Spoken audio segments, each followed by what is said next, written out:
Greetings, divine mirrors, sacred, awakening, remembering, gods and goddesses, one and all. Thank you for showing up. Welcome to Voices of the Global Awakening, Tuesdays with Tess, episode number 43. We are a weekly community enrichment offering that is interactive on the leading edge of thought.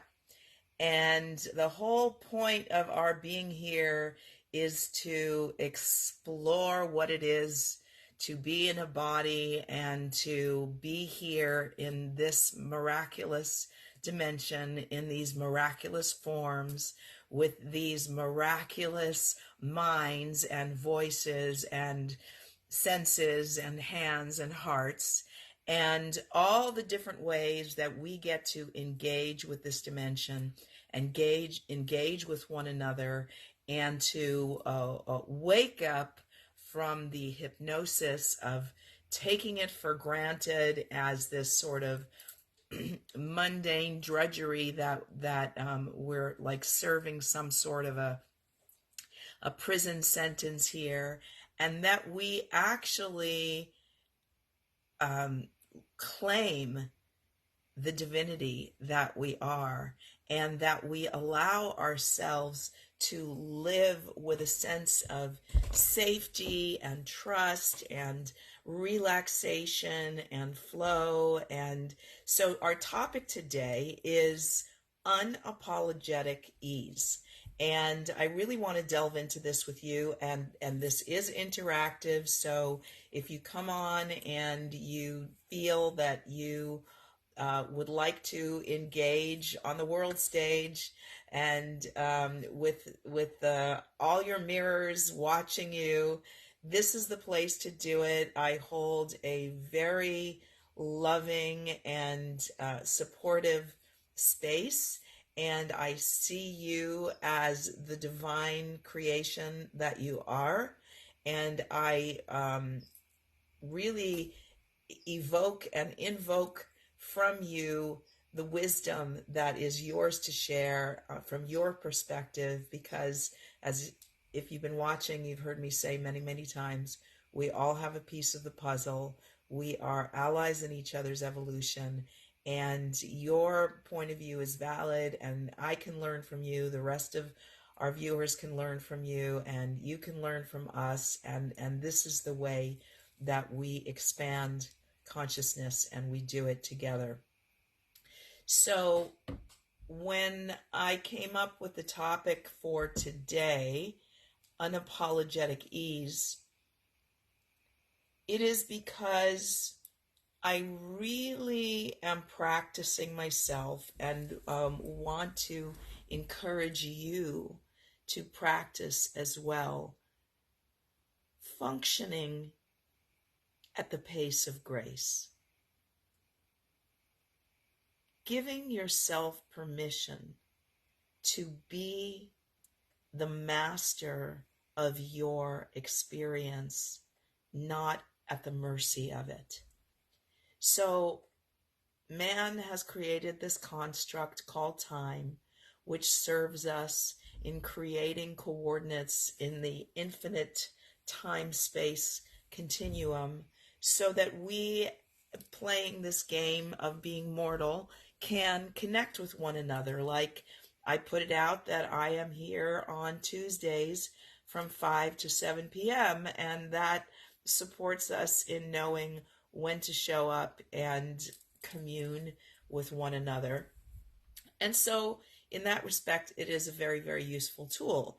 However, the way that it has been presented, at least to me, it was as this very real, elusive thing that is constantly rushing and racing, and this sense of urgency to hurry up and catch up and not miss the boat and be sure to make our contribution, and that we only have a finite amount of it, and we really, really have to,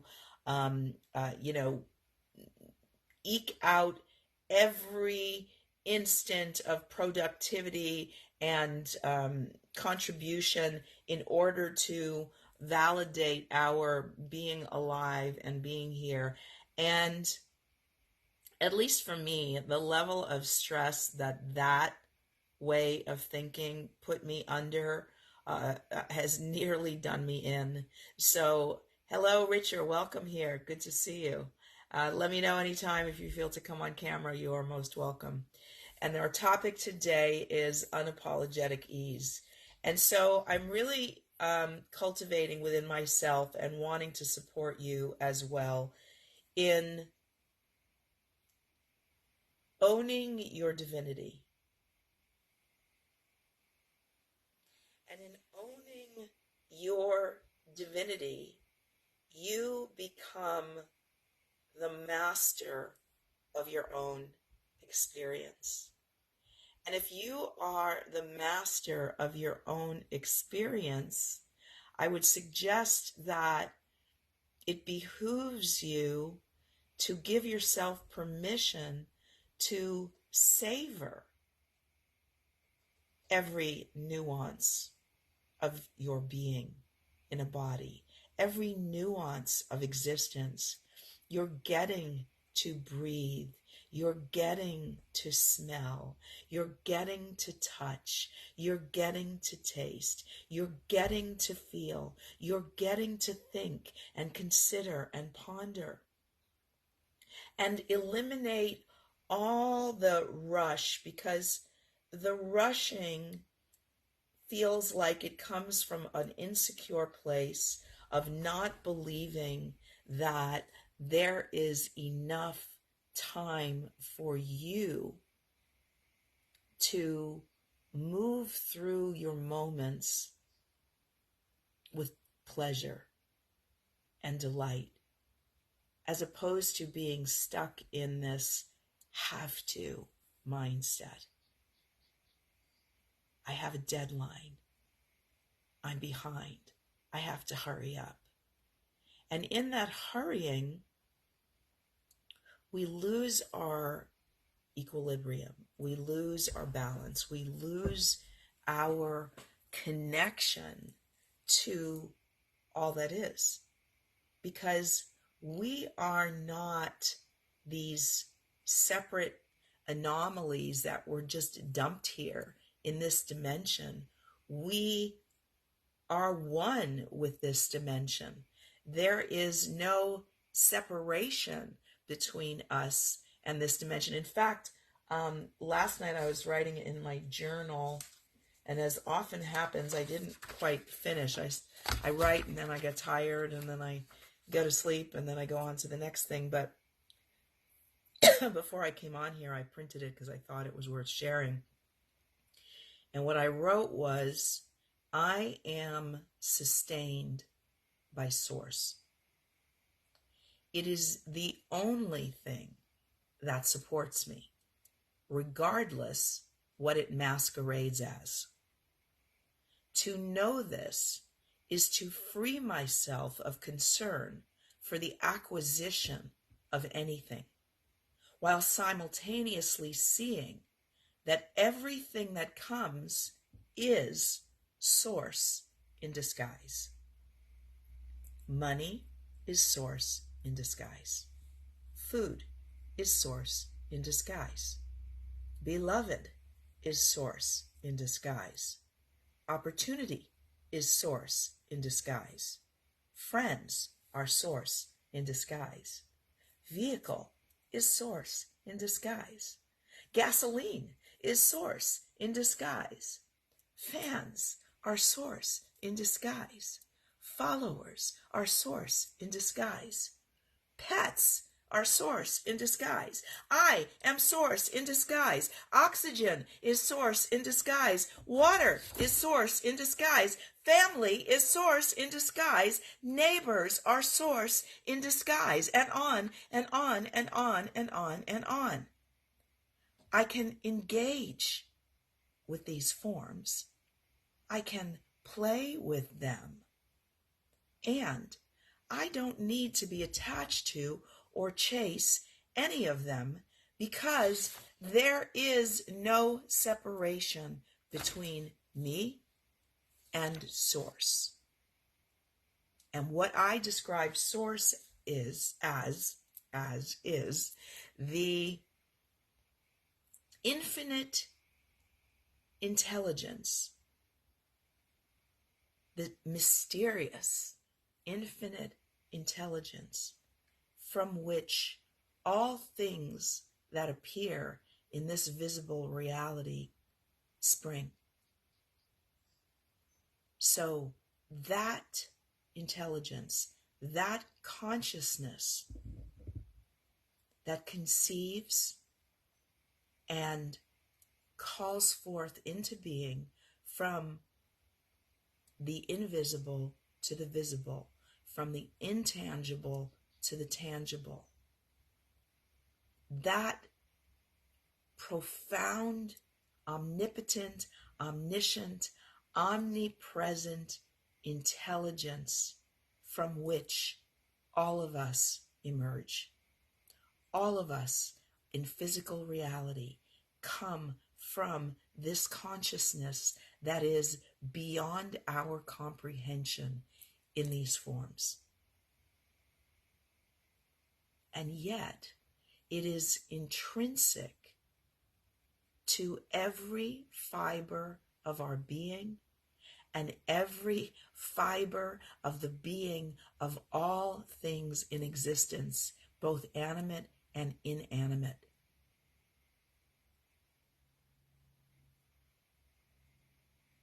Be with that for a moment.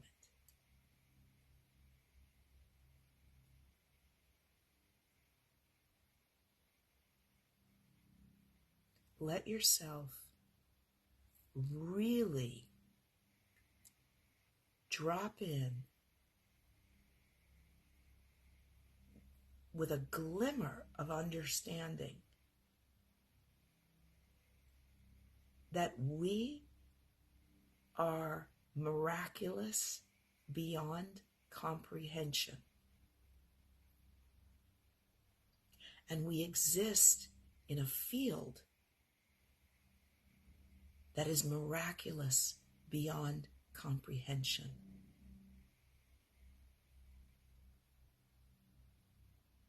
Just as a fish cannot see water and does not understand the atmosphere in which it exists, so too we exist in an atmosphere that we don't see.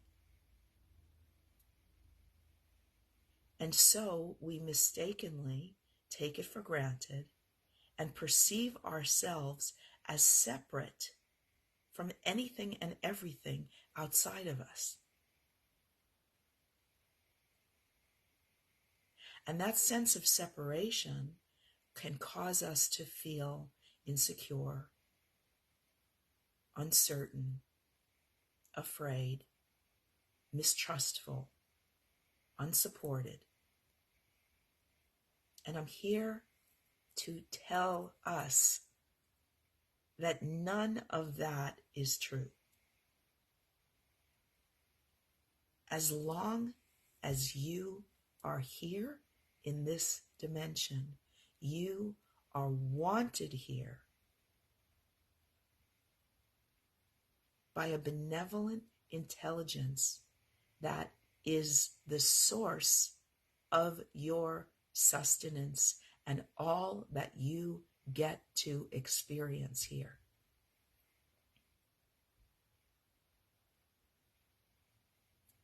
And the more you can allow yourself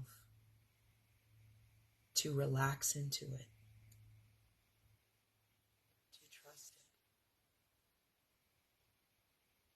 the more ease and grace you will experience as you come into alignment with the highest reason that you have incarnated,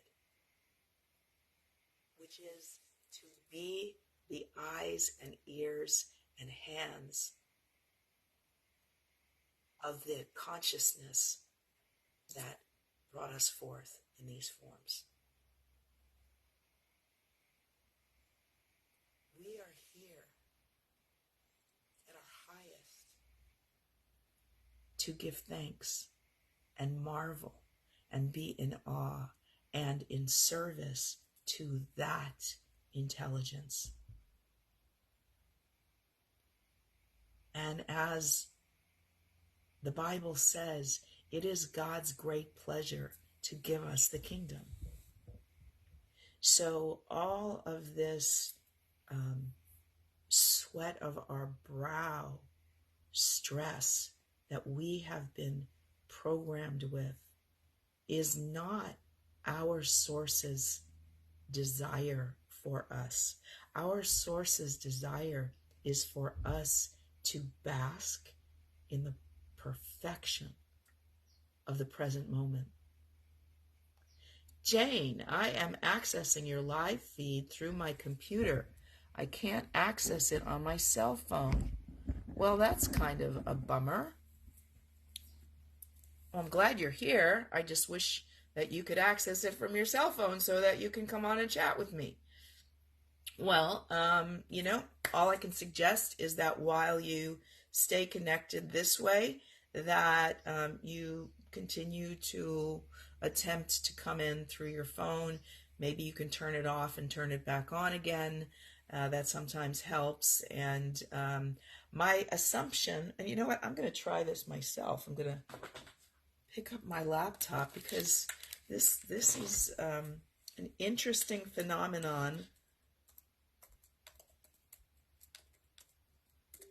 I'm going on to my laptop and I'm going on to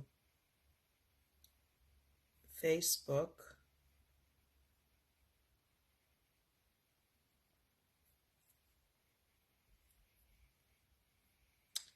And I'm going to my page. Okay, so here's how it works. If you go on your phone to my page, you will see my profile picture. And as long as I'm live, the profile picture, which is round, is circled in red, and the word live is in red with white letters. So all you have to do is click. Yep. All you have to do is click on that and it will bring you here. So I try that because I would love to talk with you because I know you have a lot to contribute to this conversation. So I have a little ditty. It goes like this, and I'll do it slow, and if you want to write it down so you can teach it to yourself and sing it to yourself to support you in remembering when you start to forget, and you can calm yourself down, and it goes like this. I trust the ease and flow. I trust the ease and flow. I release the need to know. I trust the ease and flow. I trust the ease and flow. I trust the ease and flow. I release the need to know. I trust the ease and flow. What do you think of that? Please stay interactive with me in the thread if you don't want to come on to chat or can't come on to chat, because it still gives me energy and it makes it infinitely easier for me to keep channeling and sharing with you if I feel that energy coming back to me and it feels interactive. I would appreciate that because you are source.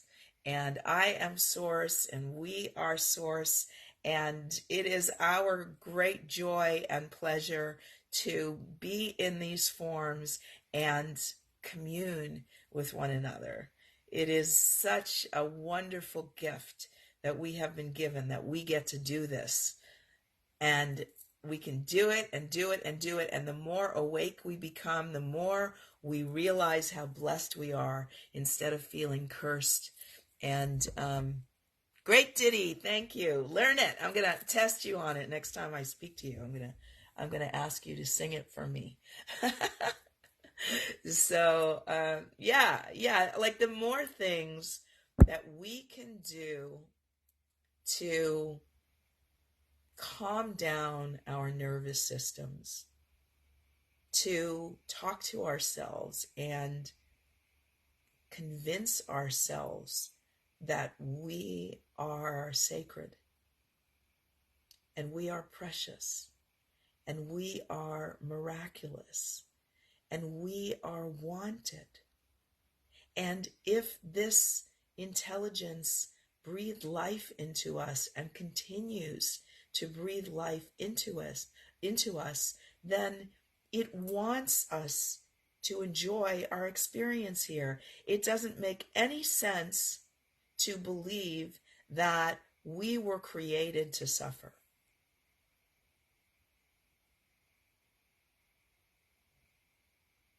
And yet we suffer habitually because of the way we've been programmed, because of our early traumas that become these self-fulfilling experiences that we keep creating over and over and over and over again.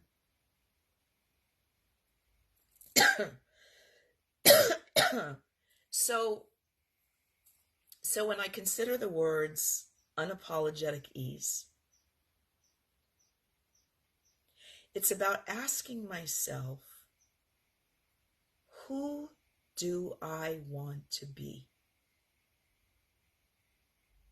What kind of a person, what kind of a character on the world stage do I want to embody?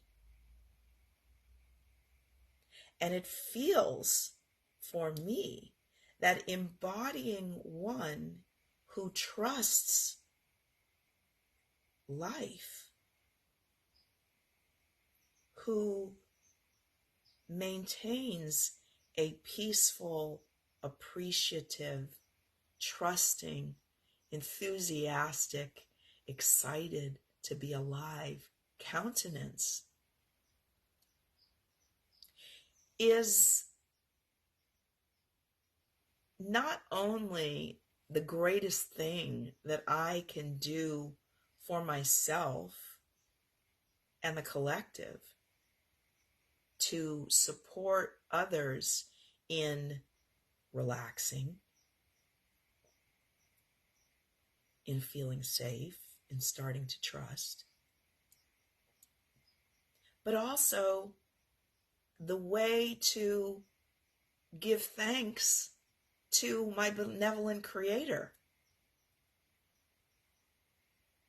If I don't trust the source of my being, how can I honor it?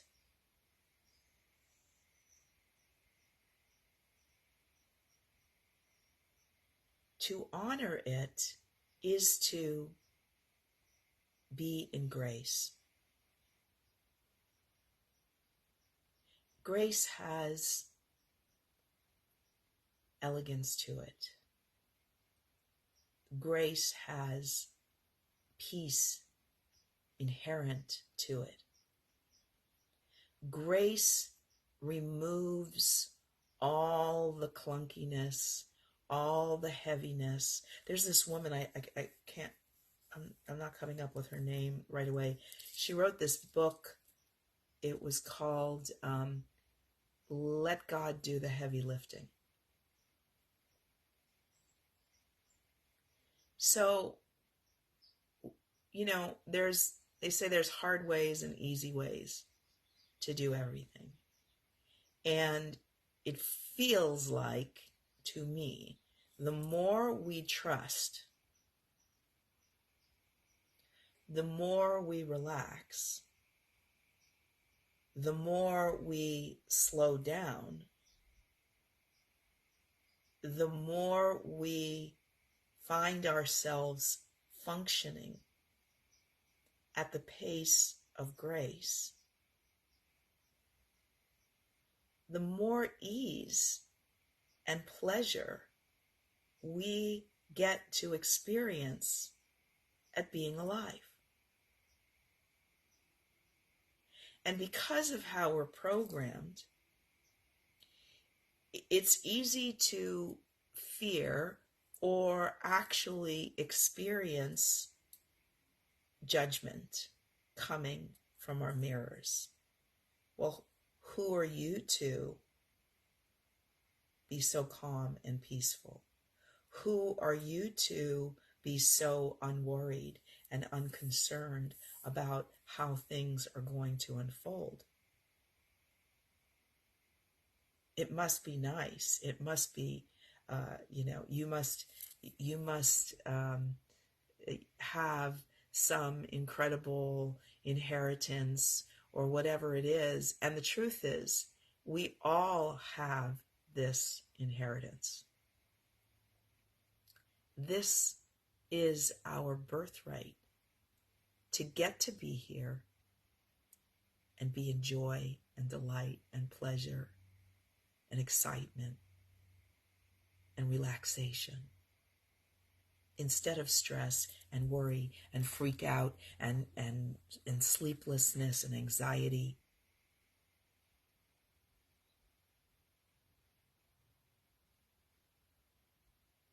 I assert that the difference between heaven and hell or purgatory is the speed at which we are moving through this field. And if we're moving at a place, and I'm talking about our bodies, and I'm also talking about our minds. And if we move at a pace that is overriding our sensitivities, our emotional guidance system, our nervous system, our feeling bodies. I mean, the more we allow ourselves to feel, the richer, and more sensually satisfying and pleasurable our relationship with the field.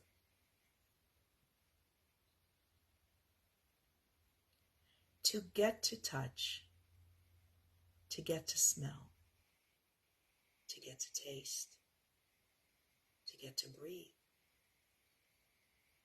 to get to think, to get to hear. All of these are sacred gifts.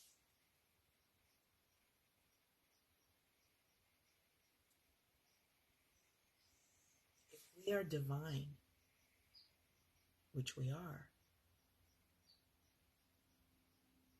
we get to give ourselves permission to slow down and feel,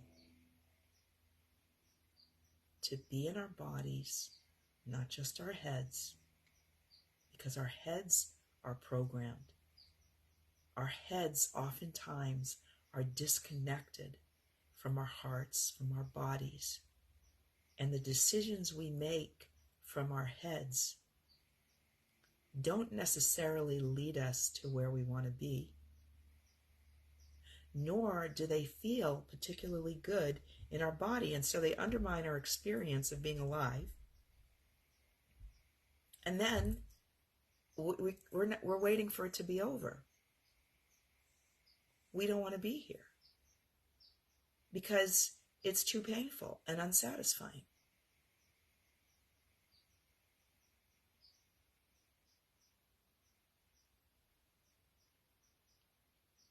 But if we slow down,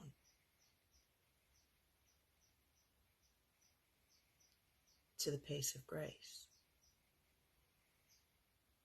and we become unapologetically easeful.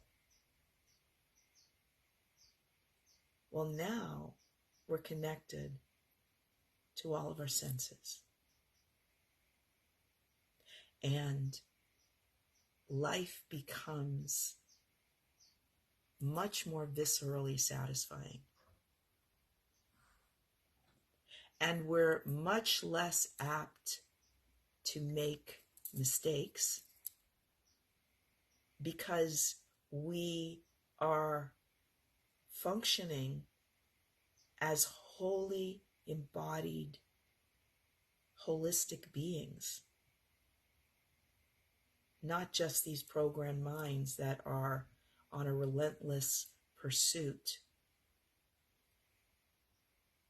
to accomplish, to save ourselves, to make our mark, whatever the thing is that drives us out of the fullness, the wholeness of the present moment and the perfection.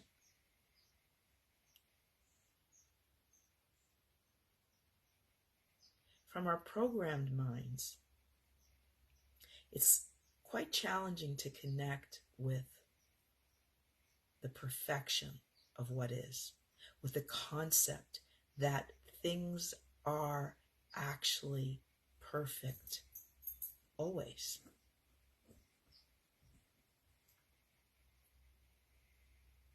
Because they're divine and they can be no other way.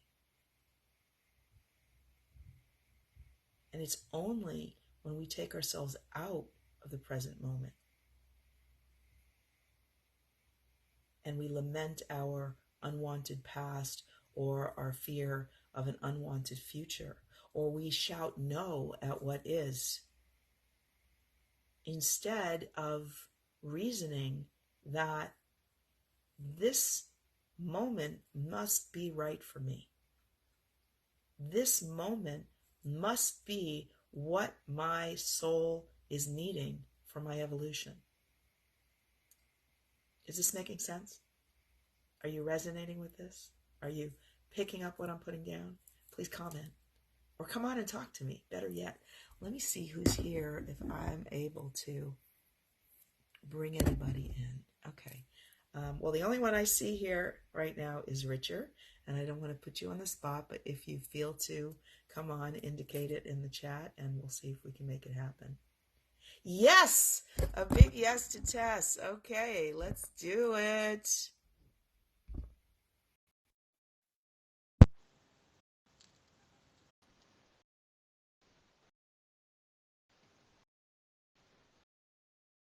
Okay. Well, increase engagement. Okay, well, oh, there you are. There you are. Yay! Let me take my glasses off. Okay. How are you? I'm great. How are you? Hey, I'm just I just finished my dinner, and okay, everything you're saying is so apropos Tell me. to how I feel. First of all, let's back up a bit. I was brought up in my religious world that we were put on this earth to suffer. Why? Because we are actually, what it is it goes back to Adam and Eve and what they did, which to this day I still don't see what's wrong with it. They we were punished as a world, as humanity, to, first of all, women would have excruciating pain when giving birth. That's the punishment. Okay. And then the other thing is that we would have to work to the sweat of our brow for the rest of our life to be happy, or to succeed. And so I've spent years and years trying to deprogram myself from this. And I I get it. Today I get it. It's like, no, it's the first of all, the punishment is like, I know that seems like an evil thing for a God that loves us. That we. So I came to the conclusion that this is religion's way of controlling us. That those that stand up there and profess the word of God, they have to like browbeat us into thinking that we're bad people, and we are suffering because of what happened with Adam and Eve way at the beginning. And we grow up thinking this way.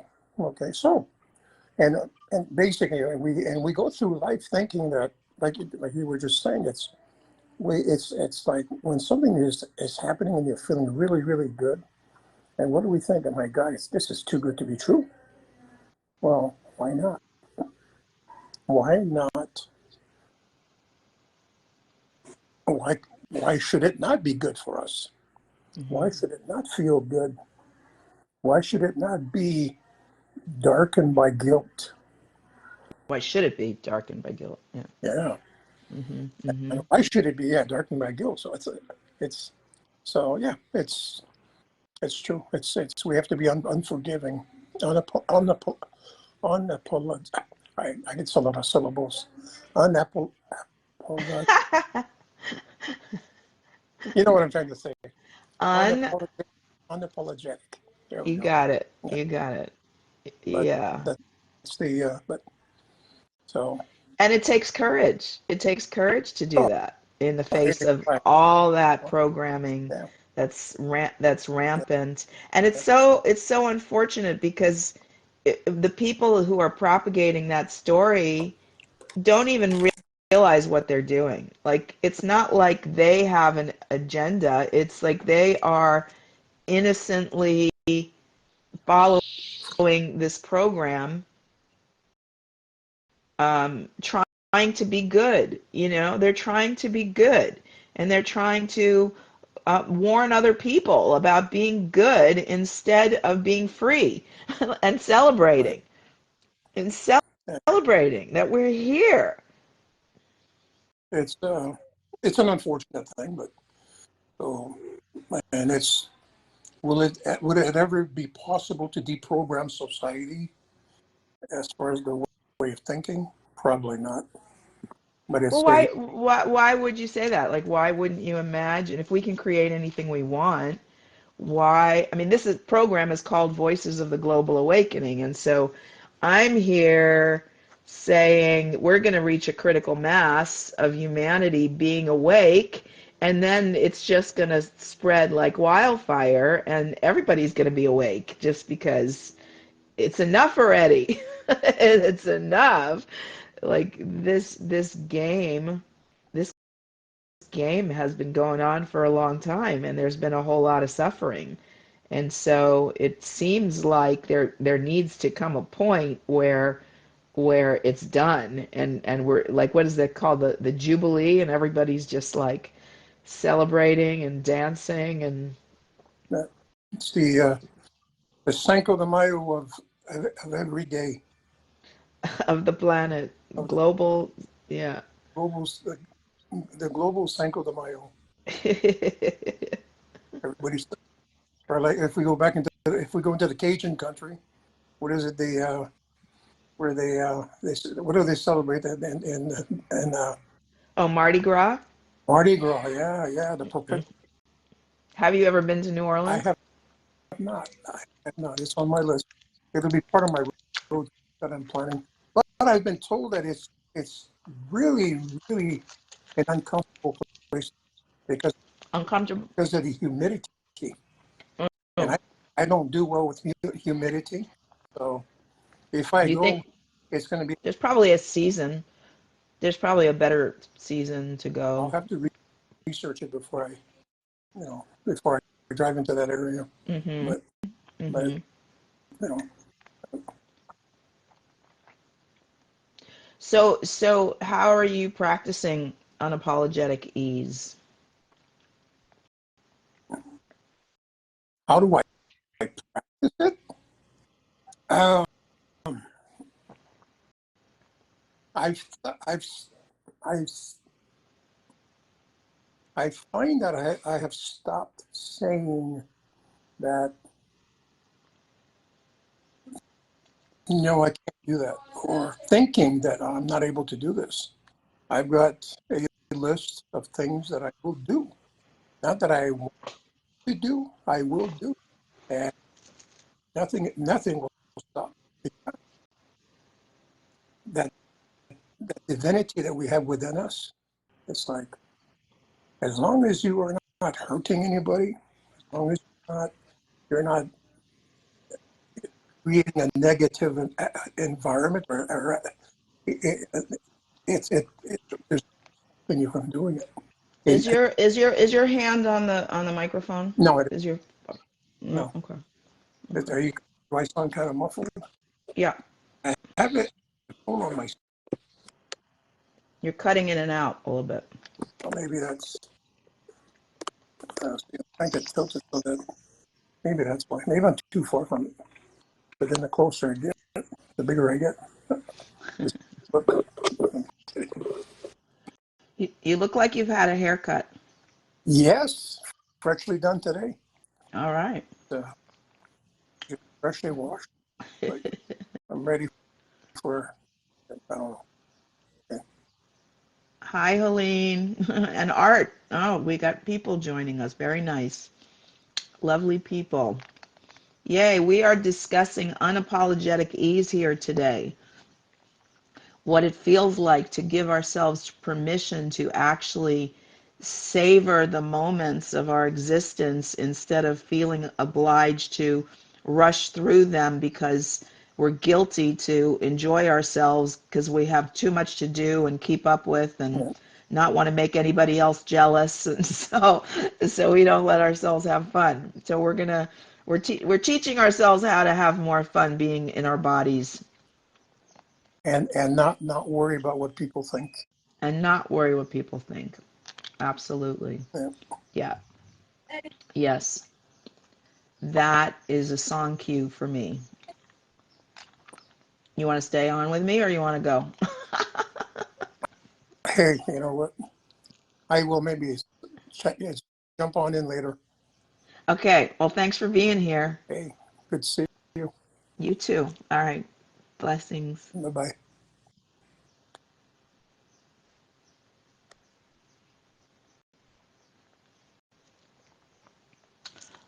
So, what I was going to sing, because of something that was just said here, is a song I wrote called Absolution, and it goes like this. Actually, I'm going to take the words because I haven't sung it in a while, and I might forget, so.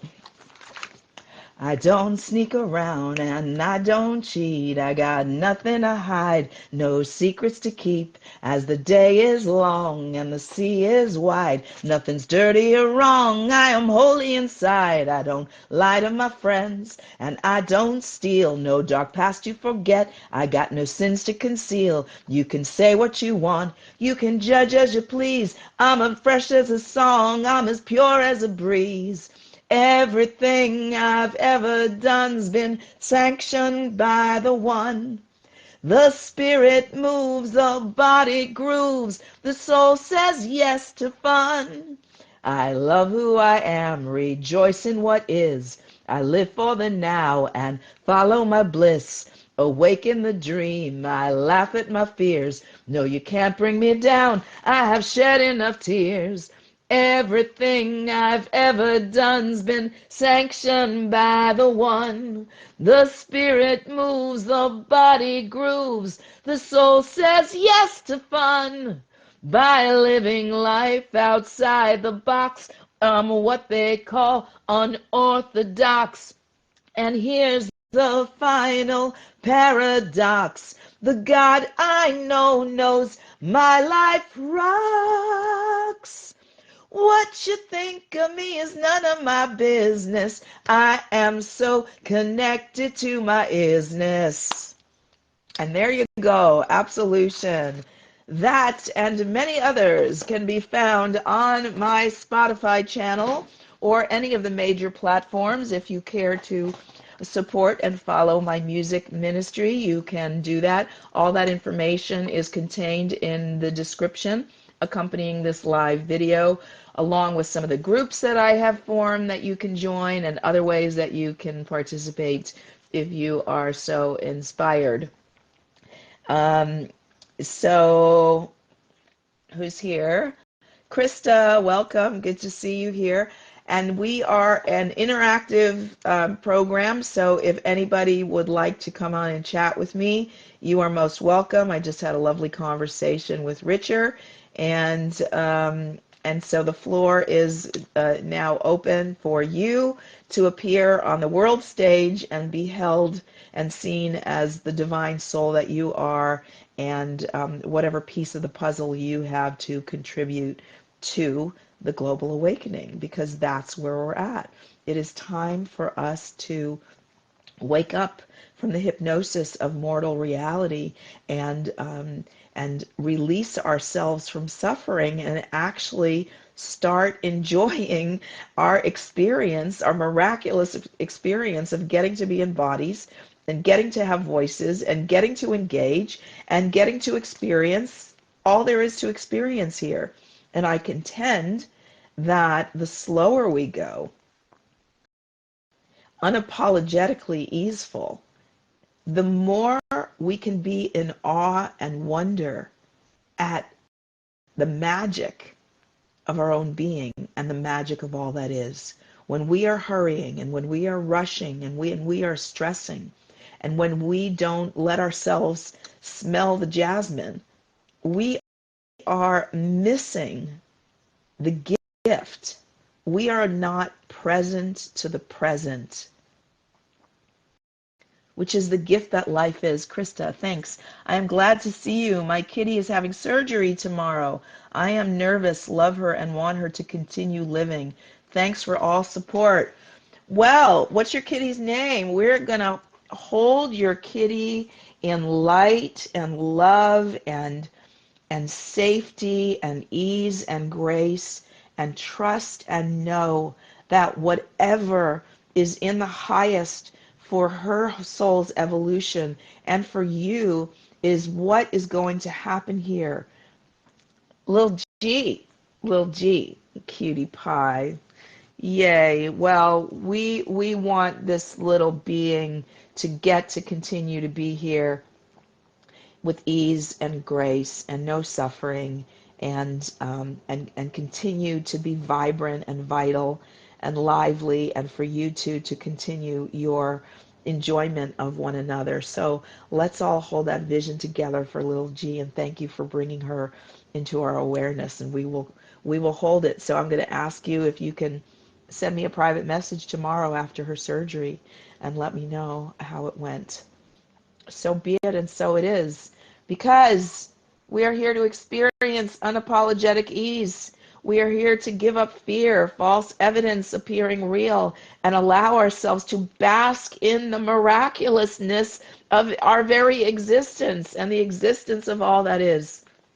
And it is time for us to trust our source, to trust the invisible partnership that has been with us since we incarnated on this planet. We are not alone. We have never been alone. We are part and one with all that is. And if I can support you in remembering that and actually feeling it in your body so that it becomes your experience moving through time and space. Trust. Think really uplifting spiritual thoughts. Trust. Trust. Trust every second is one of the acronyms for my name, TES. So yes, to trust. And what this is, to me, I define as spiritual logic. Krista says, thank you. Okay, I will. Most high, indeed. Jane, are you back? It says bring you on camera. That suggests to me that you have managed to come in on your cell phone. Is that correct? Let me see. Yes. yes, I'm going to go for it because I know you want to come on. I'm sucking on a cough drop because my throat is scratchy. So if it's making noise, I apologize. I can't hear you though. You cannot hear me? Oh, I can now. Oh, jeez. This technology is going to kill me. Cancel clear. It's just a challenge for you to overcome. There you are. Yay! You did it. I conquered You it. did it. One thing I am is stubborn. I don't give up. That's awesome. I'm That's so awesome. You glad to did it. finally have made it. So the way that I suggested it worked? No. No. It wasn't red. It didn't turn red. There wasn't a red thing You didn't there. see my face in a little red circle? No, it was white circle. It has to do with Facebook or my cell phone, or maybe somebody else would have seen what. Anyway, Anyway, you're here now. Yeah. Like Ram Dass, be here now. Yeah. Let's be here now. Yeah. So now that you went through all that, let's talk about unapologetic ease. That would be nice. At least theoretically. Yeah. I like your ritual, or I'm not sure what you call it, of saying, I deserve such and such, I deserve such and such. I sort of had a negative response when you were first writing it, but because I know that the reason that you feel as though you have to say I deserve such and such is because on an unconscious level you believe you don't. That's the real problem. But I found that when I say it, it does have it's a good energy. It helps energetically. I mean, the quickest thing. Well, it suggests worthiness, right? That we are worthy because we doubt our own worthiness, and it's actually illogical that we wouldn't be worthy. I mean, why would? Oh, it totally is illogical.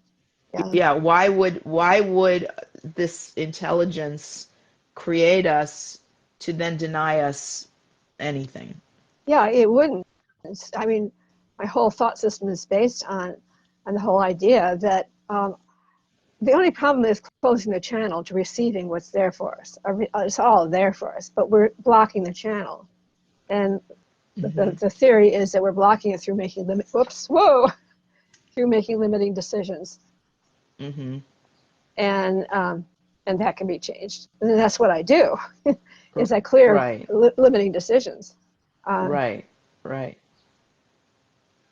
I gotta, and I mean, it's like getting to people to even bring to their awareness that they have that capacity to change their limiting decisions. It's like all we can do is like trust law of attraction, when the time is right. I actually, that's what I do, and it's really, I can't unfortunately do it for myself. I can't clear my own limiting decisions. It's a hypnotic process. It's a process that I do for other people, and it's quite easy for me to do it, usually with most people who aren't, it's a hypnotic process. So well, you should call me. I'll help you. I'll help you when something comes up. Yeah. You know what? Maybe what I should do is first give you a session for any one of those things that you having to say I deserve such and such for, and we clear. That wasn't today. I didn't share that piece today. You're talking about it. No, you didn't. Yeah. But I felt badly that I didn't like it or respond to it. And I was thinking about it, and then I was, realizing, hey, that is a good thing to do. But here's my proposal. I give you a session, which I've been sort of wanting to do anyway. And then, depending on how you feel about it, I could teach you how to do it, and then you could do it with me. I'm absolutely open to that, and I kind of feel like I do that anyway, not your process, but I feel like I do that as well. I mean, it's kind of like I'm constantly looking for the subconscious negative core beliefs that are limiting my experience, and working with them to reprogram myself. And I support other people with that too. So it may not be as you know what would be the word that I'm looking for? I mean, you have cultivated a system. I wouldn't say that I have cultivated a system. I just feel for incongruities, and I feel for if people say things that are obviously limiting, we'll stop right there. And is that really what you want to be creating?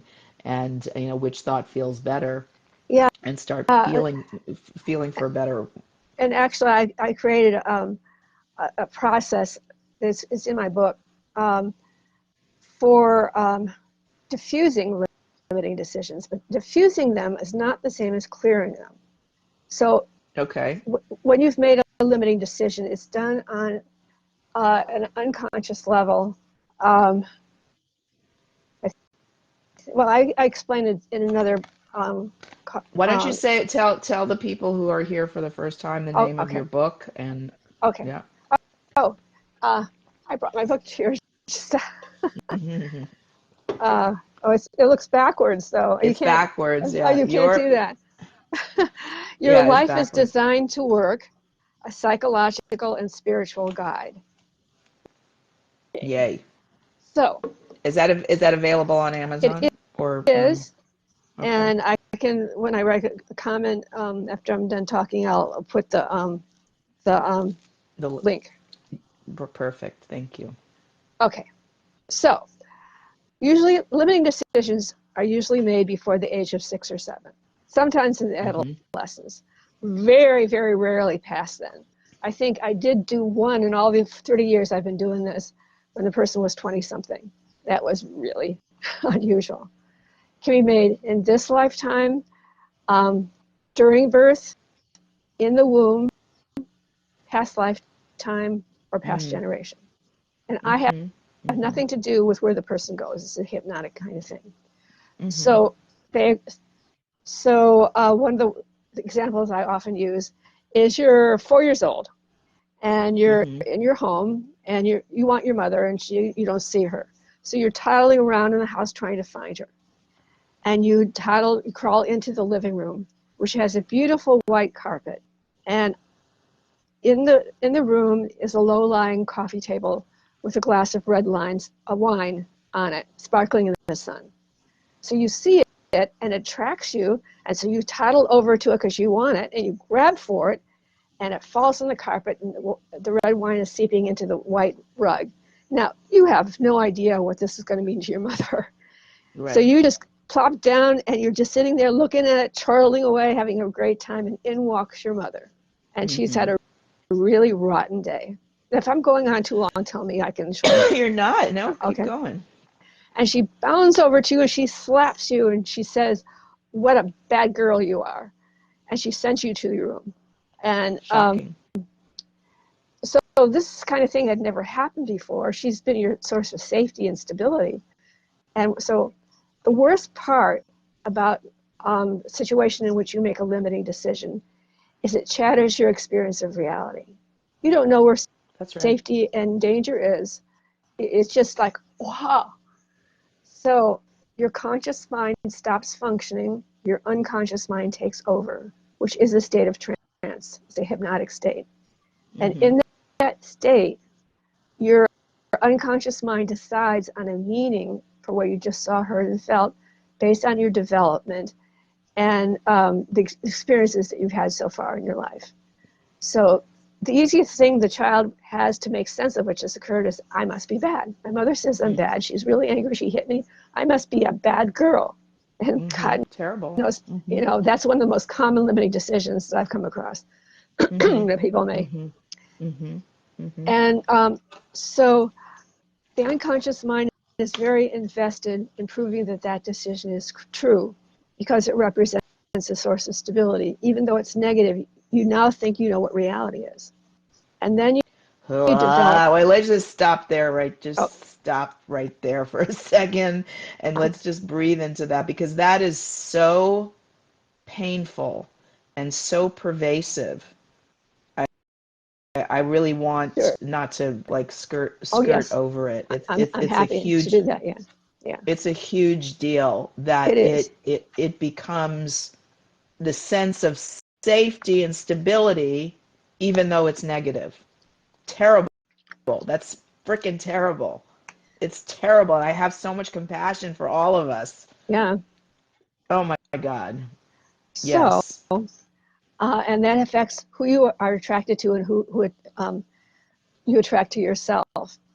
Now, every time, so the unconscious mind is invested in proving the limiting decision is true. And every time you make another limiting decision, you're adding to it. What you're doing is creating a substitute world that you think is reality based on your limiting decisions. It's a distortion of reality, but you're invested in holding in place the substitute world as your I'm source of writing this stability. down. Okay. Well, you Mm-hmm. could just, it's all in my book. I know. Yeah, I know. Yeah. Oh, yeah, yes. Keep Okay. going. All right. All right. Let's see. Okay. So, So much compassion. Oh my God. yeah. Oh. Yeah. So let me see where I'm going with that. Mm-hmm. Okay. So at any rate, you're holding in place and you develop emotional defense systems to defend yourself against the pain of it. And emotional defense systems are usually what irritate other people or get you into fights with people, whatever it is. It's like you might try to control people or you might try to go towards substitute. Let's see. If you have, for example, a limiting decision that you're powerless. Sorry. Let me back It's up a okay. bit. It's okay. Um, Leah's so, saying, especially for children of narcissistic parents. And then she says it's like hearing a key in a lock. I'm not sure what that means. unlocking something. Like Uh, locking something, I think. Like locking something. oh. Um, well, yeah, you lock yourself into the substitute world. And some people, most of us are in and out of our substitute worlds.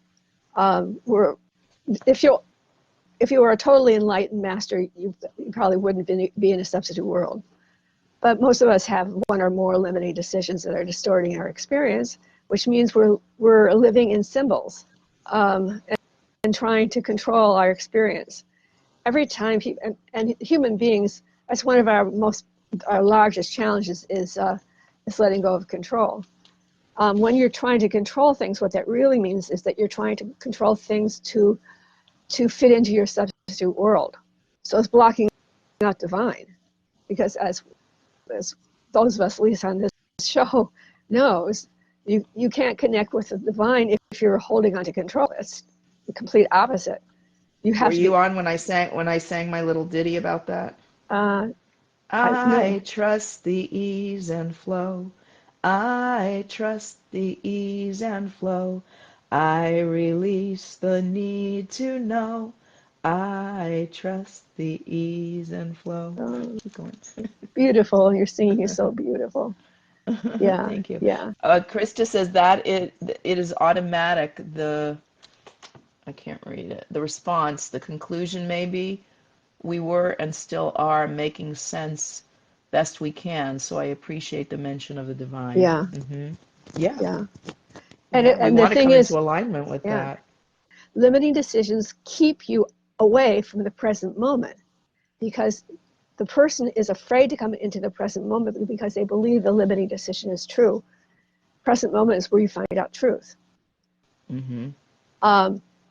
So what happens is in the sessions that I do is I do a number of different things to I just want to get to the nitty gritty rather than too much information. What we're looking when I work with somebody, I'm looking for the limiting decisions.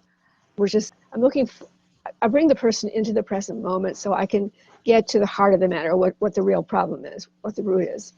and I find the limiting decisions that are holding it in place, such as I'm bad, I'm not good enough, people can't be trusted. It can be about yourself or the other people. The world, yeah. Right.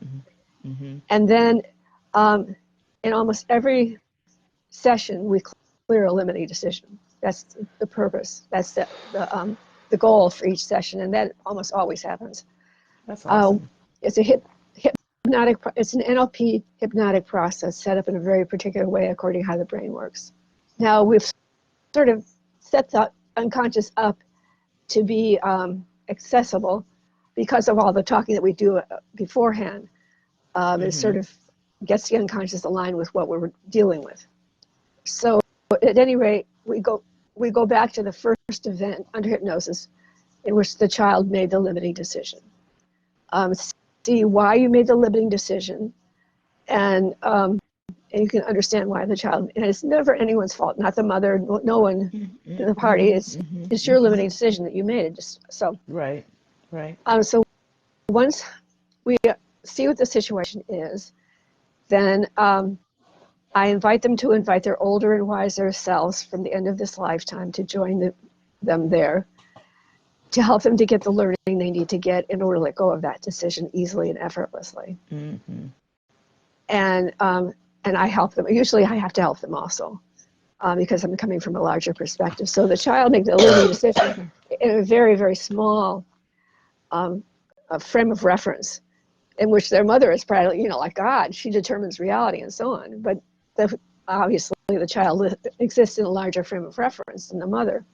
So I help them to expand their perspective and help them to get the learning to understand that just because your mother said that, I mean, she was probably just having a really bad day, and she'd be appalled if she realized that you decided that you were a completely bad person based on what she said. That wasn't her intention. Sure. I sort of explain the rationality so that the person I'm working with can understand that situation did not mean that they are a bad person. Right. So I work with them until they really get it. And that's awesome. And then there's different parts of the process in which there's healing and so on. And the adult here now them floats up above their timeline, above that event. They allow an infinite source of loving, healing, light, and energy to flow down through the top of their body and filling them with light until they're completely filled. And then I have them allow that loving, healing energy to overflow out of their heart and down into that little them down there until she is completely filled and healed. And then I have the adult them float up above their timeline and go back to a little bit before the beginning of that event. And then they turn around, they look through the event towards now, so they are aware of the event as they look towards now. And I ask them, and now has a limiting decision disappeared? Now is it positive or neutral, or the limit? I can't remember what I usually say because I'm sort of out of order. And so when they look through it, if it's cleared, it either appears to them positive or neutral. And then ends up having compassion for the mother too, right? Yeah, that is it. So once they see that, I ask them to float up above their timeline and come back to now only as quickly as they can reevaluate all the events between then and now in the light of their new choices. And they can give it to their unconscious mind to do for them. So it's pretty fast. And then we come back to now. I bring them out of hypnosis, and then I check and make sure there's no trigger left. Awesome. So, how long does the whole process take? Well, my sessions are approximately an hour and a half total. They can go as long as 2 hours. Are you doing them now on Zoom, or are you I'm doing doing them live? All on Zoom. Yeah, all on Zoom. Yeah. Before I even see a new client, I give them a free 10-15 minute phone consultation to make sure it's a good fit for them and get a sense of what they're dealing with. And then I email them a list of 10 questions concerning their personal history in relation to the issues that I get at least by the day before so I can go over it. And then, so I have that information before I even see them. And then when I see them, then I go over it and I'm probing so that I can get a sense, an intuitive sense of what's going on for them. And I as I said before, I bring them to the present moment until we can distill it into what the limiting decisions are. Are you open? Leah's asking how much you Oh, charge. yeah. Are you open to sharing that here? Yeah, a session is $156. The $6 part is for PayPal. That's how I get paid. That's the fee. Oh, okay. Okay. Regardless of how long it takes, because I Gotcha. don't want there to be pressure on my part or their part to make it quick. So I sort of lose track of time when I just focus in and do the purpose is to clear the limiting decision. It almost always happens that it's cleared unless there's some resistance on the person's part, in which case then we have to focus in on what's causing the resistance. It's usually an issue of control. So sometimes it can be so hard to get to the limiting decisions because there's resistance that we can't complete it, but that's rare. Well, it's like their life depends on holding on to Right. it's painful. Yeah. Well, once I realize, sometimes if I realize it early enough, then we can focus on the resistance and get it clear and get cooperation from the unconscious mind. I can't remember last time that happened, but how are people finding you? Hold on a second. I'm being asked to are you open to me bringing somebody else on here? Yeah. To talk with us? Okay. Yeah. Leah would like to come on. And hello to Anna and hello to Trina. Thanks for joining us. Let's see.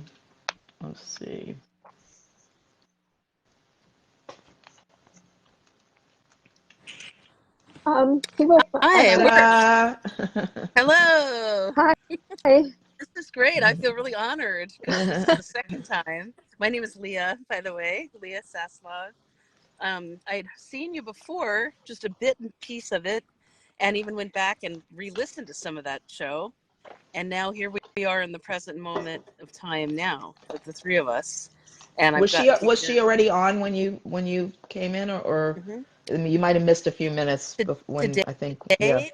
Yeah, she was just on. I've just been on myself for maybe 5 or 8 minutes, something like that. So I just want to say this really touched me because one of the things that drew myself to Tess, I'm a longtime teacher, musician, and stuff, but Tess and I were really drawn because of our mothers. I can just speak for myself, but I had a mother who was extremely domineering, narcissistic mother, great, profound artist. But the point is that when she said, like God, something, I just believed it. And I had to believe it for survival. Are you able to see me there? She's kind of moving around. Oh, I'm trying to get my light on so I can see I'm sitting here in the dark. And can you tell me again your full name, just so I have it? Jane Eileen Cohen. Right. Okay, cool. Very cool. And so the point I'm making is that, when my mother would say something, I believed it like God, and that became the limiting belief for all of my life. Yeah. Like a great case of point, she would say to me like, "Oh, Leah, you're never going to be able to own your own home." Although she owned her own properties. And my whole life I've spent, meeting other old women and asking them advice on how to own your own home. Because I knew that was a lie. It's a fallacy. But it still didn't break through that thinking that of scarcity. You know what I mean? And other things like that. That's just one example.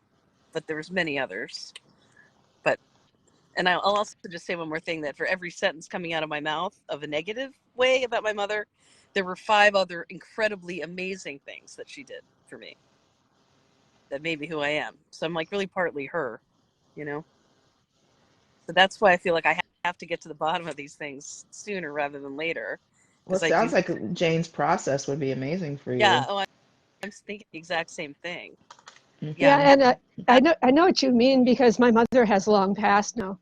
It's probably been about 10 years, and I'm much more conscious now, and my brother also, much more conscious now than I obviously was as a child or even a young adult. And I so wish that I could be in communication with her now, with the knowledge that I have. I would be so much more. I'd be so much more compassionate and so much appreciative of who she is. So it's really. And I've done work this. I've gone back in time where her little girl, little baby Anne, would meet little baby Leah together, and we've sat together. I've done all kinds of great stuff with my mom. That's adorable. Right? Wow. It's a exercise. That is a good exercise. Yeah, and hugging her at that stage and seeing what that's beautiful. Yeah. She went through at 5. She had a mother who was quite ill and in a sanatorium her whole years of 5 Wow. years old. She lived her whole life like the shoe was going to drop at any moment, that her mother would die. And I've even come across essays where she was a little girl writing how afraid she was that her mother was going to die. It's truly amazing that any of us can actually meet and find resonance with one another, because, to use Jane's paradigm, that we're all in our own distortions. You know, we're all functioning inside of our limiting beliefs based on the wounding that happened in our childhood, and that's how we relate to life. Mm-hmm. And I think that's together as conscious community. The more I've really looked at it. True, that's really true. And the thing is that only a person, if you were only in your substitute world, you would be institutionalized, because you wouldn't be able to feed yourself. You wouldn't be able to take care of yourself because you'd be so outside of reality. Right. So people are generally in and out of present moment reality to varying degrees. So, and that's one of the things that I just love about the potential of community, especially when you have pretty conscious people. We've been for years. And I always say there's no work that you have to do, because I had a yoga transformation in 1994, and the following statement that you're full, whole, and complete. There's actually nothing wrong here, but it's a matter of doing away with that which no longer serves us anymore. These thoughts, these limiting beliefs, they're not serving us, and in some ways they sabotage us. But they came from long, Yeah. Well, what happens when they get cleared is that the person can see they're back at that place where they made it in the first place, and they can understand on a deep level that it just wasn't true. And so it just, all I'm doing is I'm pulling out the distortion, and the unconscious mind reconfigures itself without it. I love now, it. most hypnotherapists, when they clear something, when they say, if you have some negative thing, they say, okay, this isn't true. You're not a bad girl, you're a good girl, or whatever. I never replace it with anything. I just pull out the negative. What isn't true, the unconscious mind reconfigures itself without the distortion. So my purpose is to support a person in becoming who they really are. It's beautiful. Because the body and the mind, it knows the answer. It knows the healing. It knows how to heal, right? And I think what you're doing is great by plucking it out and not placing something no, that there, it would be very limiting to do that. Limiting belief, even if it's an affirmation. I think Louise Hay would agree with you on that, actually, with her great affirmations. So, well, I'm excited. I really want to do this, because it's kind of like the final frontier. I could wait around another 30 years, and then I'm done, and I still wouldn't have broken through. Wait a minute. Yeah. I'd be happy to. I'd love to work with you. Oh, me too. I'll give you my phone number, and give me a call, and we'll set up an appointment. Don't put that in the public thread. Share that privately. But I can say it verbally now. No, because it's saved, recorded for replay. So I put your book, and also she has your name, so she can send you a private message on Messenger. Okay. And y'all can take it from there. Okay. So I'll put my book in there. Yeah. Well, good. We lost your sound, Leah. Why'd we lose your sound? How about now? Oh, we gotcha. I was going to say that calling is easiest for me. So if Tess has the number, maybe she can give it to me later. I don't know I if I have your don't number. use. Do I have your number? You can just, why don't you just send it to me and I'll send it to Leah? Yeah. That's fine. I don't generally, I don't do texting. I usually use my home phone. Would you mind just saying out? I don't see any problem with that. I just don't. Was that okay? The phone number? Yeah. And I'm gonna. Do you want your phone number shared publicly? That's the whole point here. It's on my website. I mean, Okay, then fine, then do it. Yeah. Okay. I mean, I have a Jane Cohen counseling website and tell people how to reach me. Okay. 619-203-4412.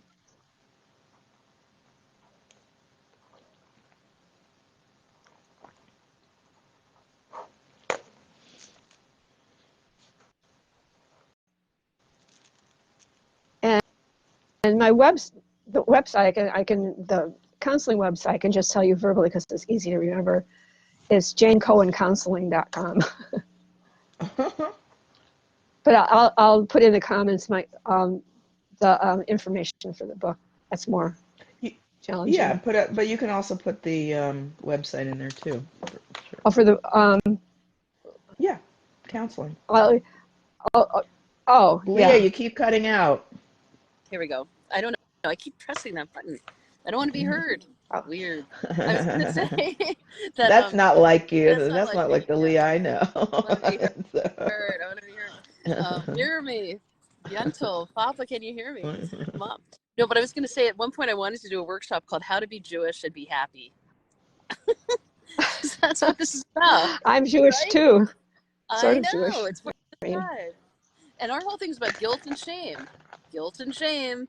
And it's like that is a limiting belief from the shtetl, and I do not agree with it. I won't agree with it.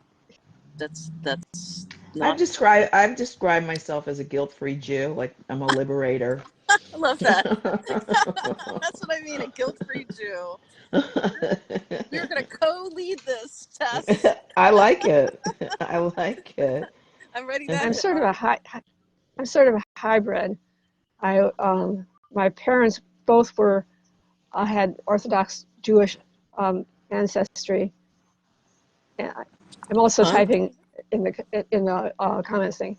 And so both of my parents were raised Orthodox Jews, but when I was 2 years old, they converted to Christian Science. Whoa, really? Yeah. That's a huge transformation. That's huge. Well, what was I'm all about transformation. So what was that about? Like why? Well, my mother's brother married a woman who was a Christian Scientist. And my parents, let's see, my father particularly was really fascinated by it. It's more of a spiritual rather than a religious. Right. I'm writing in the comment the Amazon thing at the same time I'm talking. That's why I'm sort of. Krista says my dad was Christian Scientist too. Interesting. Yeah. Oh, really? We're having an interesting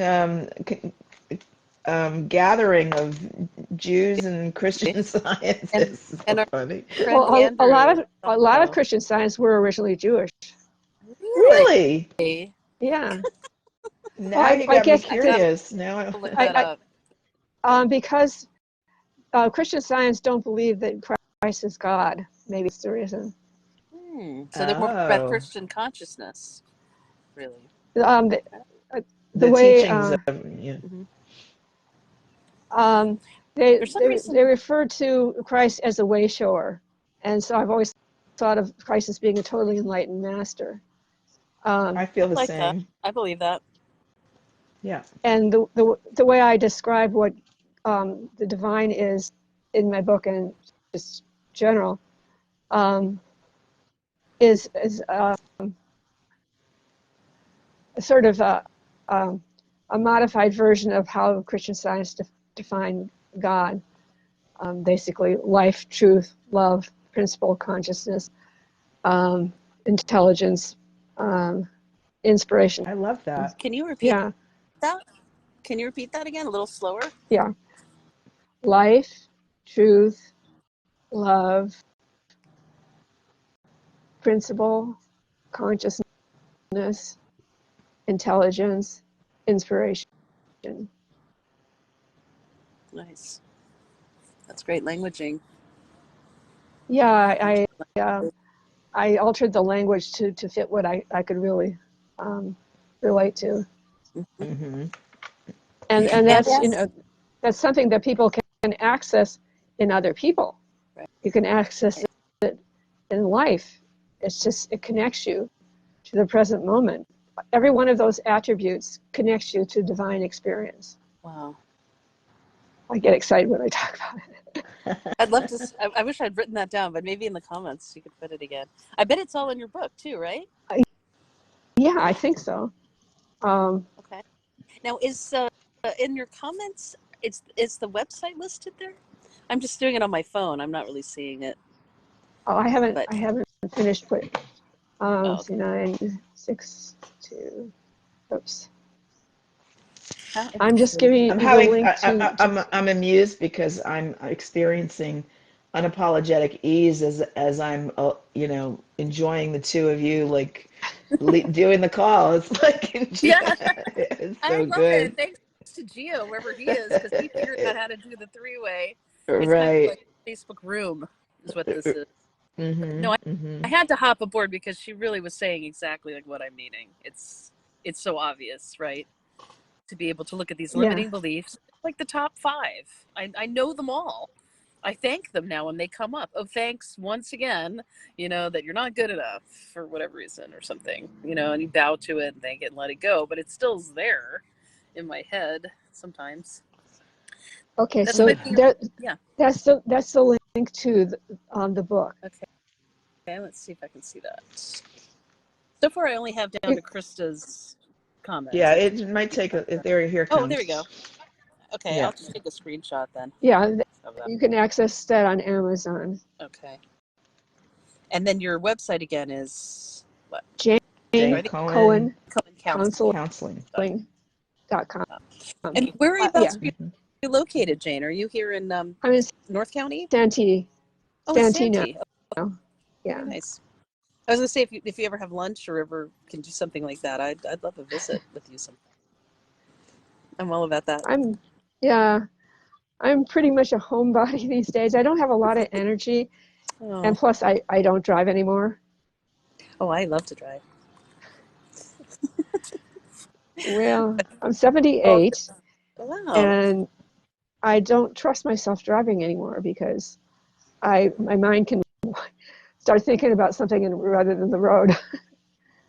It's good to know. Those are good limiting beliefs, right? Yeah, I mean, right. Be aware of yourself. Yeah. Yeah, Mm-hmm. yeah. Mm-hmm. It just I had one incident in which I almost did something dangerous, and I realized, okay, time to stop driving. One thing that just came to mind: would you ever be interested in doing an online workshop? Have you done those before? A Zoom workshop on this limiting beliefs practice? I could give it some thought. I have done workshops in the past. I haven't done. It might be something I would talk to you about doing. Something to think about. Yeah. Yeah. Because it's a way of bringing in a lot of people who could really sample what you do, you know, in a really beautiful way. Well, I don't really want a lot of clients right now. I think the most I would want to see are 2, maybe 3 in a week. Mm-hmm. I'm mostly retired. Right. But and your background is in psychology, is that right? My what? Your background, is that in like psychology? No, I have my only degree is fine arts. So was mine. I have a bachelor's degree in fine arts from the School of the Art Institute of Chicago. I have a doctorate in metaphysical science for transpersonal counseling. Oh.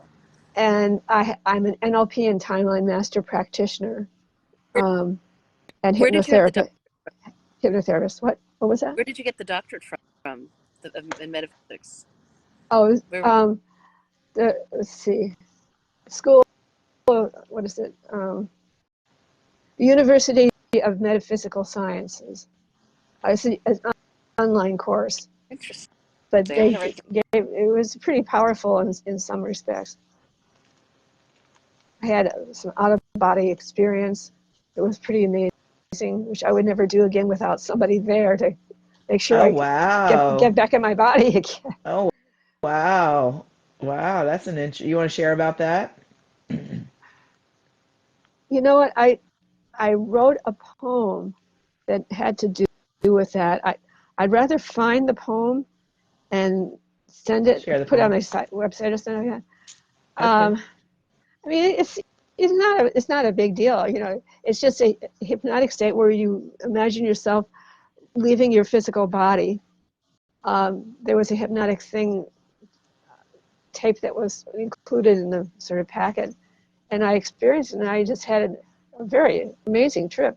And then I, thank God, got back in my body. You know, I experienced being out of my day, body once. I was up on yeah, the ceiling looking down at myself. yeah, It's pretty interesting. yeah, I Hmm. was that too. Yeah. Hmm. So, We don't have sound for you, Leah. No sound. Oh, no, what? I was going to say I had a similar experience at the Zen Center in San Francisco, a meditation experience, completely void of my body and just looking at the wall, the Zendo walls. It was one of my first big breakthroughs after yoga, actually. Mm. But I had, Those are life they changing. are, they're life changing. You can't go back. It's not like putting the genie back in the bottle. Yeah, It doesn't yeah. exist, you know? I honestly feel that way from the psychedelic or hallucinogenic plant medicine journeys that I've taken in my life. They Yeah, completely changed my life. that's my And I me don't too. and thing. I don't feel like people need to do them. I feel like um, that I can transmit what I came away from those experiences with, and people can get it without necessarily having to do it themselves, which is awesome. Yeah, You Yeah, know. that's yeah, interesting you say that because that's also another final frontier. I've always kind of wanted to try them, but my dendrites are just so thin up in here and they're so precious. And, you know, I just, through the humming and the yoga, sound healing, Mhm, mhm, and mhm, mhm.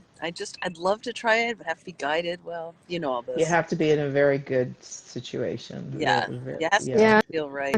very good yeah. I took situation. LSD for a while, and the last trip, I completely, I was just sort of dissipating into the universe. It was just terrifying. I couldn't come down. Oh, no. I was Oh. really hard, and I did Were you eventually. alone, or were did you have a guide, Uh, or was it I didn't have party? a guide, but there were people around, and Yeah. and one of them, gave me Thorazone, which apparently is supposed to try to bring you down, but it didn't work. But I never did it again. Although I Uh-huh. did continue to do pot for a while, Mhm. which I really enjoy. I like it because it brings you into the present moment. I like anything in the present that brings you to the present moment. And Mm-hmm. also, that's when I like to play the piano. And the first time I really heard the music was when I was high. And that Oh, changed the way I played what a from great that idea. time on. Yeah. Interesting. So, Interesting.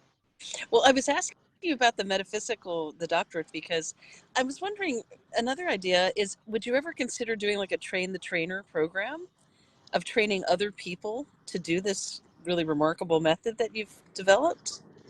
well, that's You know? an interesting idea. I am trying to figure out what I should do. Now, this session was Tess, and is part. What I'm wanting to do is form a community. Ideally, I would be a living community, a transformational living community. Okay. Um, where we clear the limiting decisions. Good. People would be transparent. They would say how they're responding to each other. It would just be sort of and then it would expand out in the world. Whatever I like it. it, Sounds we great. would focusing on what truly matters to each person, It's a wonderful idea. We got to do it. I like and it. sort I of like it, divinely Jane. guided with the idea. Yeah. Hmm. So and maybe out of that, because the only reason I mentioned the train the trainer idea was because when you were saying, I really only have the energy now for maybe 2 or 3 people, and I keep thinking this modality could just affect so many people if they got the fact that their limiting beliefs were really keeping them from their true Yeah, life, that's and we need to true. get it Well, more often. especially in community, that's where I'm really excited about that Totally. I love because it. of I love potential. this. Yeah. Oh, First thing well, first, We have a we session. needed you in the previous incarnation of the UTHC. We needed you living with us. We had anywhere from 5 to 33 people living there. Mostly we hovered around 13. We were a community of transpersonal Gestalt therapists, primal release facilitators, are you expressive talking to art. me? Yeah, I'm talking to Yeah. you. Oh, Expressive arts therapists, rebirthers, sound wow. healers, shamanic performance artists. Oh my Where was I? I wanted God. to be there. Yeah, Yes. we were Jane, we were in process 24/7. We were insane. Wow. Wow. I mean, because we all recognized that we were mirrors and that we were projecting onto one another, and here we are all light workers with this vision of world peace, and the question on the table was, can a community of like-minded light workers get past their family of origin issues in order to come into resonant harmony and to manifest through group mind, like as one Absolutely. consciousness. That's it. Well, we never Absolutely. It's did. possible. We never succeeded. We were just our little Well, children. I mean, I was like mom to 13 immature babies that were like, why are you letting this one into the community? Why are you letting I'm like, I let you into the community. Why wouldn't I let them into the community? So, That's hilarious. yeah. And it reminds me of a house up in Marin when I was living there right before I arrived. And it was called Kimya. It was the Kimya house. And their whole thing was around dance. So if there was any conflict during the day, they would have dance at night. They would I dance it out. love Isn't that it. awesome? Yeah. So if we can include dance in all of this, I would love that. Yeah, Yeah, dance it out. dance it out. Make it vegan and I'm there, baby. That's it. That's the 5 P's. High five. We're going to high five that. Yeah. 15. It's 5 Wow. 15. Plus everybody else who's listening, It's pretty Yeah. exciting. Yeah. Yeah. Well, I'm Yeah. really honored to meet you. And I would like a session. So we'll work all that out and the timing and Okay. the money and stuff. All right. Well, I think I'll exit. I took up a lot of time, but I really enjoyed it. And what an honor and pleasure to Yeah. meet you. Thank you. Thanks for bringing your great energy, Oh, thank you. Leah. Thank you, Yeah. Tess, for And arranging all of this thank you wonderfulness. both. Wow. This has been really amazing. I'm glad I was able to finally come in. It was totally worth it. Yes, Yay! so good, All so good, so good. right. So All right. Well, you exit me out, do you right? feel complete? Okay, I'm gonna remove you right now. Yeah, And I all do. right.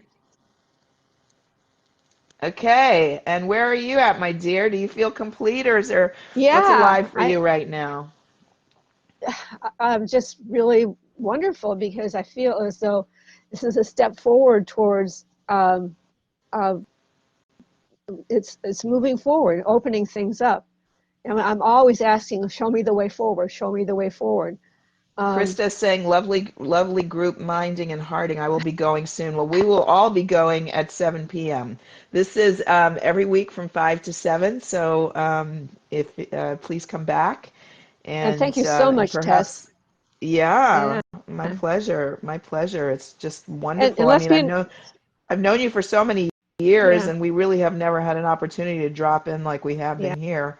So I feel thrilled to really get to understand what you've been up to all these years. It's amazing. and give me a call, and we can set up an appointment for you too. Okay, okay. Well, I'll Oh, get through my excited! birthday weekend, and I'll do that after. Oh yeah, happy birthday! Wait, what is the Thank you. 25th or something? Well, the gathering is the 25th, Yeah. but my actual birthday is the 27th. Yeah, Monday the 27th. Could I ask you how old hmm you are? 12. I'm 78, so nobody's older than me. I know. It's not an age. It's In not. fact, I'm gonna be 79 in a couple months.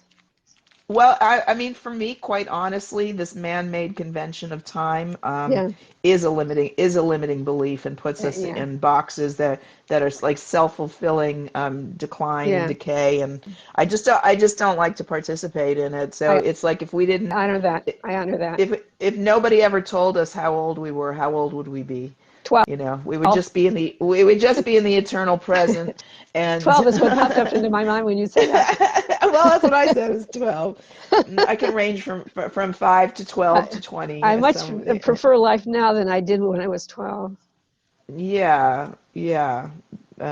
It's yeah. So anyway, it's just an interesting thing because sometimes I sort of give over to the curiosity of the person asking me, and I say it, and I never feel good about it because Or I feel like don't do it. it's not how I feel, you know. Yeah, It's my age is not how I feel, and yeah, it just feels like a story, you know. yeah. So, yeah, Okay. yeah, yeah. Give it no more thought. Okay, Okay. okay, okay. Well, All thank you right. so much for all your effort to get here and all the beauty that you shared, and I look forward to more. And I will reach Me out to too. you. I will Yeah, reach out to you after after this weekend. yeah. I'm hoping that this is a step forward towards. Um, there's something about to be birthed, and I'm Well, they say when two or more are gathered, yeah, and they also say that the smallest stable community is three, because just like a table, yeah, you need three legs to yeah, hold it up.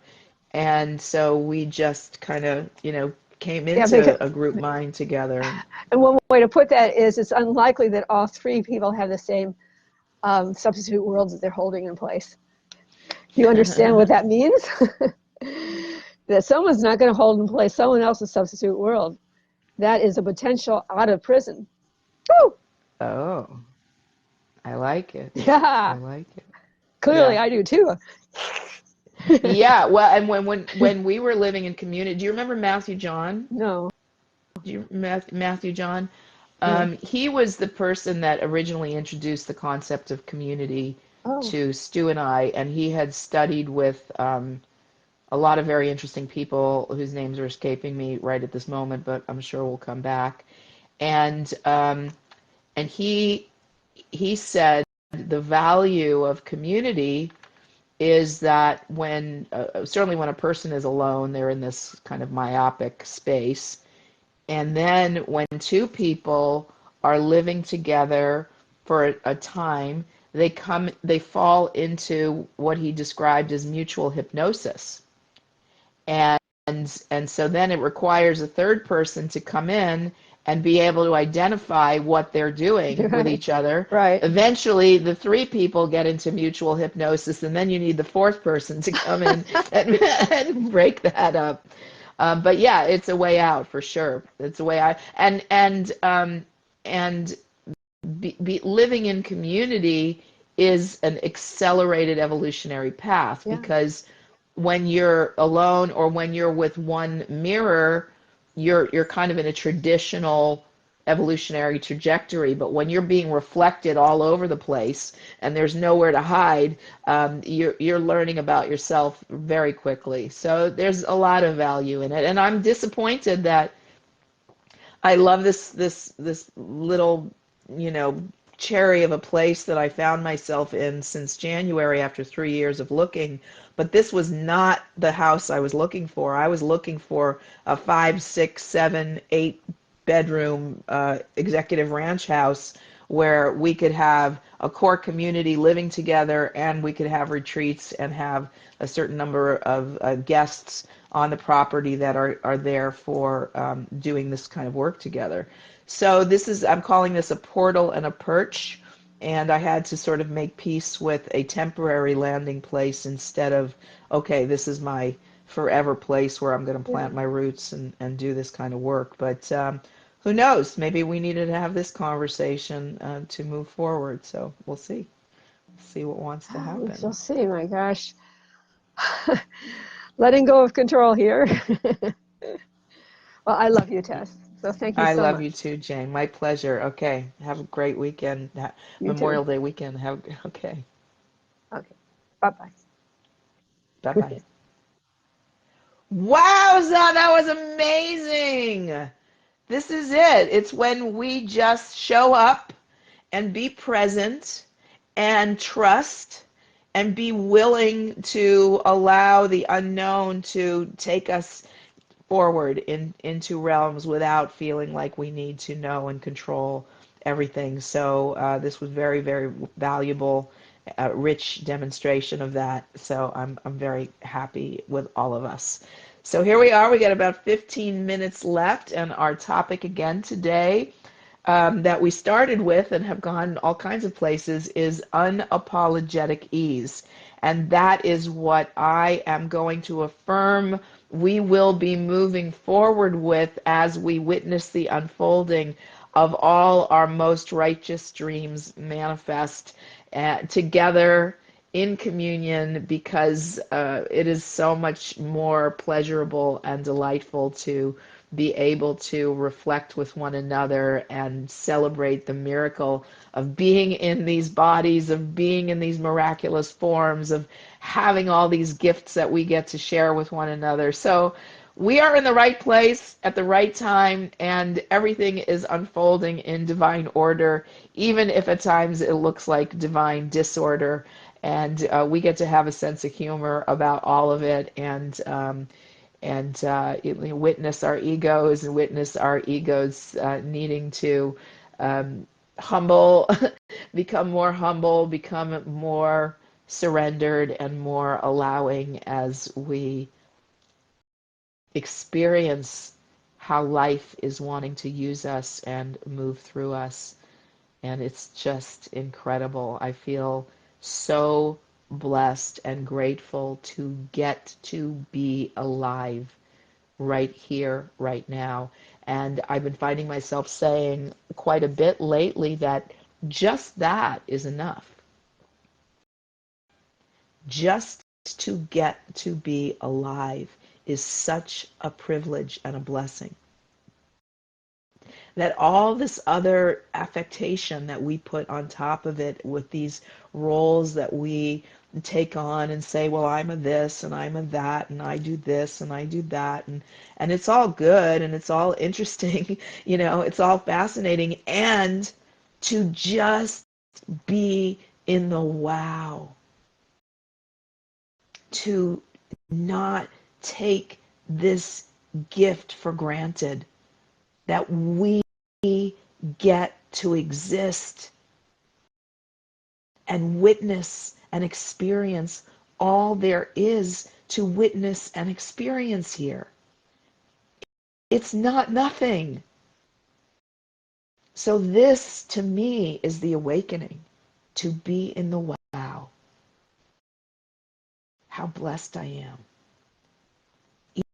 Even if my story, my character's story, has not gone the way my programmed mind believed it needed to go in order for me to justify and validate my existence. That is a wound. That is a wound that creates this endless taskmaster that's constantly taking out the whip and going, you're going to miss the boat, you're not going to make it, you're not going to get to what you came here for. And it's so painful. Richard, I totally agree. Every morning upon awakening, I express gratitude for being given another day, something I never take for granted. Well, that is truly a blessing. And I'm so glad to hear that. And I experienced that in engaging with you, that you are aware. You are aware. And the more of us that are aware and embody that awareness, it's infectious. And we are affecting the field. We are permeating the field with that gratitude and that awe and that appreciation. And that in and of itself is healing. And we are and we will and we are reaching a critical mass. And here's a song about it. We are reaching critical mass. Time to climb to the head of the class. Time to release all the pains of the past. To return back to heaven at last. We have come to the end of the game. We recall all are one and the same. We remove every ball, every chain. Time to dance and to let freedom reign. Prophecy, come through me. Now's the time to set us free. Set us free. Prophecy, God is you and you are me. There is no one out there to fear. We are mirrors reflecting, my dears. See yourselves in each other so clear. Past the stories and costumes and fears. Rise up, brothers and sisters, return. To our oneness, our Godness, return. Turn and face one another and see. 'Neath our masks, we are one entity. Prophecy, come through me. Now's the time to set us free. Set us free. Prophecy, God is you and you are me. God is you and you are me.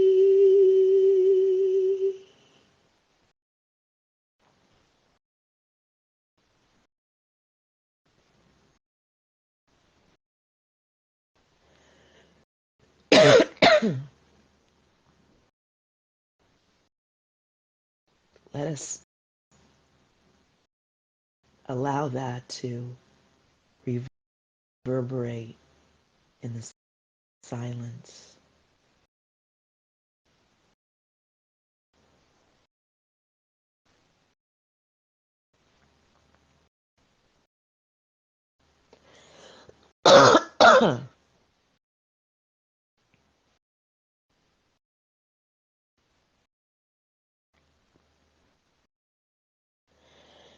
Excuse me.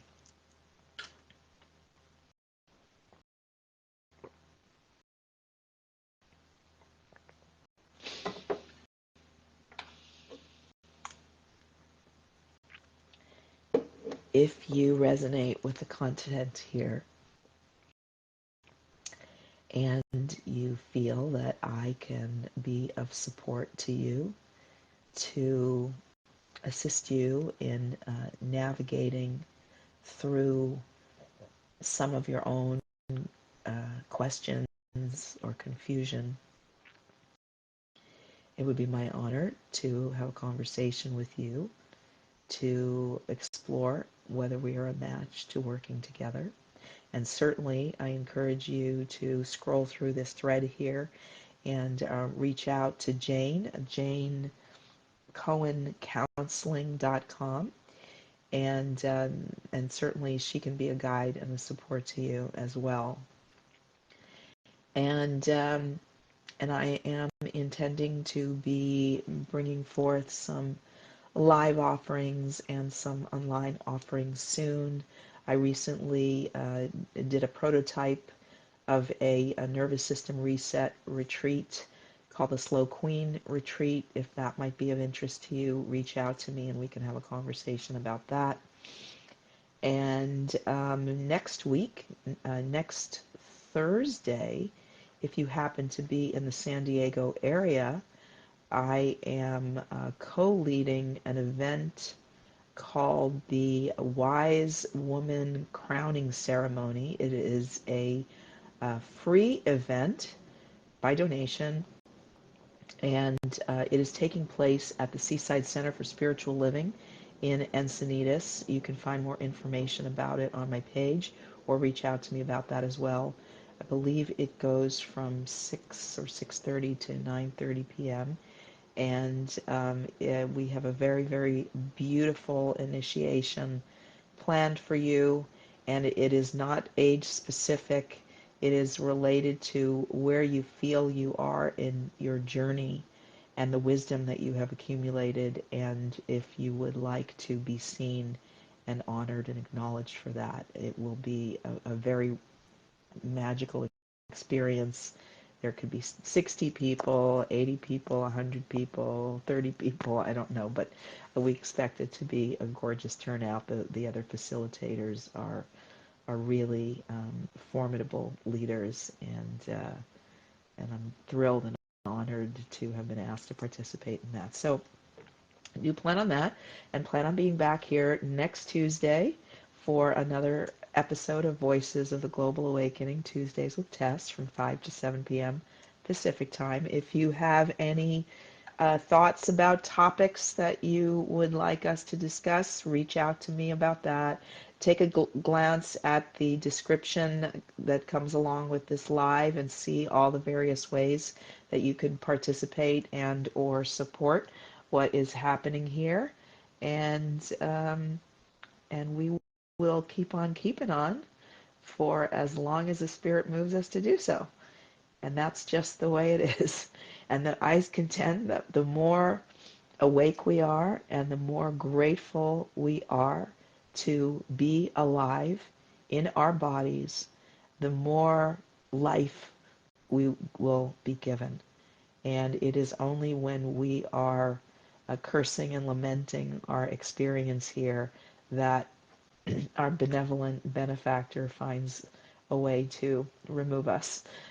Sometimes we just stay here and suffer, but that's not my plan. My plan is to more and more relish each moment, each breath, and to support others in taking on that perspective, because this really is a magical dream, and we deserve, Jane, I'm saying deserve, and I'm saying we deserve to enjoy our experience here. And if there's any trauma in your history that causes you to not know that or doubt that or feel excluded from that, we are here to support you in realizing how worthy you really and truly are.